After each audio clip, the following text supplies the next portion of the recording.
একজন মেয়ে দূরে সরে যায় ধাপে ধাপে, কিন্তু আপনি সেটা বুঝতে পারবেন না, অনুভবও করতে পারবেন না যতক্ষণ না সে সত্যি হারিয়ে যায়। প্রথম ধাপ হচ্ছে কাছে আসার প্রচেষ্টা। শুরুর দিকে সে আপনাকে তার মনের সব কথা বলতে শুরু করবে, তার অনুভূতিগুলো শেয়ার করবে, ছোট ছোট কথায় আপনাকে বুঝতে চাইবে।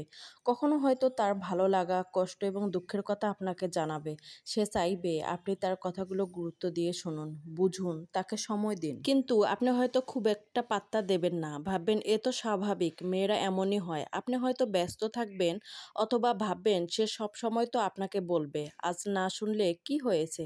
কিন্তু আপনি বুঝতে পারবেন না এটাই প্রথম ধাপ, যেখানে সে আপনাকে তার জীবনের অংশ বানানোর চেষ্টা করছে। দ্বিতীয় ধাপ, অভিমান এবং আবেগের বিস্ফোরণ। যখন সে দেখবে আপনি তার কথা, অনুভূতি, ইমোশন বুঝতে চাইবেন না বা তেমন গুরুত্ব দিচ্ছেন না, তখন সে অভিমান করতে শুরু করবে। অল্প কিছুতেই ইমোশনাল হয়ে পড়বে, আপনার কথায় কষ্ট পাবে। সে চাইবে আপনি তাকে সময় দিন, তাকে বোঝার চেষ্টা করুন। এই সময়ে সে হয়তো ছোটখাটো বিষয় নিয়ে অভিযোগ করবে, আপনার কাছে বেশি সময় চাইবে, হয়তো কিছু না বলেই চুপচাপ বসে থাকবে আপনার মনোযোগের জন্য। আপনি ভাববেন সে অহেতুক রাগারাগি করছে, আবেগপ্রবণ হয়ে পড়েছে। আপনি হয়তো তাকে আশ্বাস না দিয়ে নিজের মতো থাকবেন, কিন্তু আপনি বুঝতেই পারবেন না এটি দ্বিতীয় ধাপ, যেখানে সে তার আশা ভরসার শেষ চেষ্টা চালিয়ে যাচ্ছে।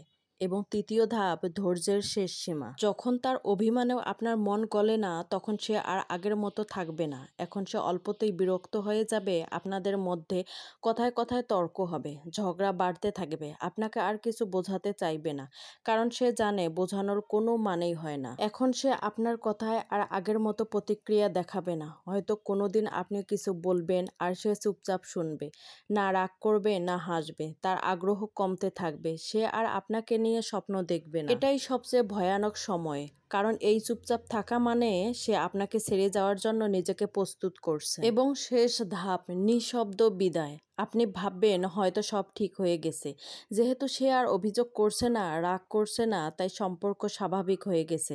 কিন্তু না, সে আসলে আস্তে আস্তে দূরে সরে যাচ্ছে। তারপর একদিন একদম সাধারণ একটা ব্যাপারে তর্ক হবে। আপনি ভাববেন এ তো খুব ছোট্ট একটা বিষয়, এ নিয়ে এত প্রতিক্রিয়া কেমন করে। কিন্তু আপনি বুঝতেই পারবেন না এটা শেষ ফোঁটা ছিল তার ধৈর্যের কাপে। সে আর এক মুহূর্তও থাকতে চাইবে না, সে চলে যাবে। আপনি হতবাক হয়ে খুঁজবেন উত্তর, কেন গেল, কোথায় ভুল হলো, কি করতে পারতেন। কিন্তু সেই উত্তর আর কোনোদিনও আপনার কাছে আসবে না, কারণ সে অনেক আগেই চলে গিয়েছিল, আপনি একটুও টের পাননি। সবসময় শুধু বউয়েরা ইফোর্ট দিবে কিন্তু স্বামীরা ইফোর্ট দিবে না, তা কি করে হয়। অবশ্যই দুইজনকে সমানভাবে ইফোর্ট দিতে হবে। তো হ্যালো এভরিওয়ান, সবাই কেমন আছেন? আশা করি ভালো আছেন। আমার ভিডিওটা আপনাদের যদি ভালো লেগে থাকে অবশ্যই আমার পাশে থাকবেন এবং সাপোর্ট করবেন। ধন্যবাদ।